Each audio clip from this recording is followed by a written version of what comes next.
Bonjour à tous, bonjour à toutes, bienvenue dans votre flash d'information sur Malicouna Foni Web TV.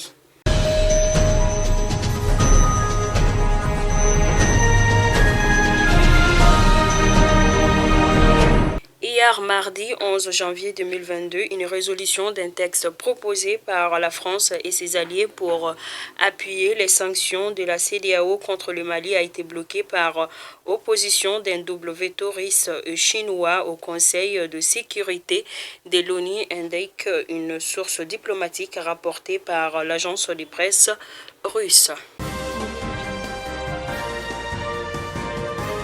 Après les sanctions de la CEDEAO et de l'UEMOA contre le Mali, ce n'est pas les soutiens qui manquent. En effet, plusieurs personnalités africaines, dont l'Ivoirien Alpha Blondy et l'homme politique sénégalais Ousmane Sonko, soutiennent le peuple malien.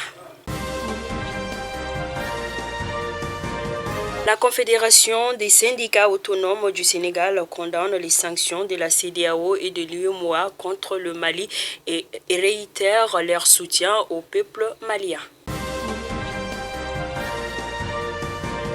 Dans les brefs de nos confrères des studios Tamani, il en ressort qu'à Gao, suite à la mort par accident de deux élèves la semaine dernière, la coordination régionale de l'association des élèves et étudiants du Mali AIM de Gao a organisé une marche pacifique sur le gouvernorat de Gao où elle a été reçue par le gouverneur, le général de brigade Moussa Traoré. Dans le document remis au chef de l'exécutif régional, l'AIM demande l'installation de panneaux de signalisation devant les établissements scolaires et la régulation de la circulation par la police, l'arrêt des activités des gros porteurs pendant des heures de cours. À Yorosso, un véhicule de la société malienne de gestion de l'eau potable Somagep SA a été volé entre Yorosso et Kouri par des individus armés à moto. Les responsables de la société indiquent que le véhicule rempli de matériaux allait à Yorosso pour des travaux de forage. Des recherches sont en cours pour retrouver le véhicule et les bandits. Le même jour, un autre véhicule d'un particulier avait été braqué par des individus.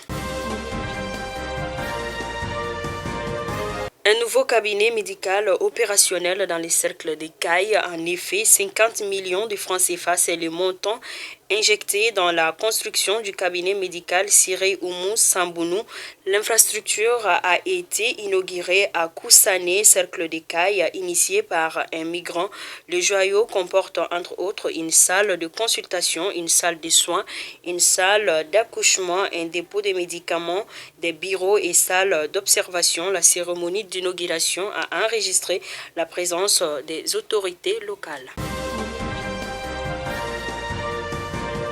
À présent, les actualités hors de nos frontières. Bien évidemment, nous partons au Cameroun où notre équipe nationale jouera contre Tunisie aux environs de 13h. Nous souhaitons bonne chance à nos aigles et nous sommes tous derrière eux. Encore une fois, c'est donc tout pour votre flash d'information. Je vous remercie pour votre fidélité. Bonne journée.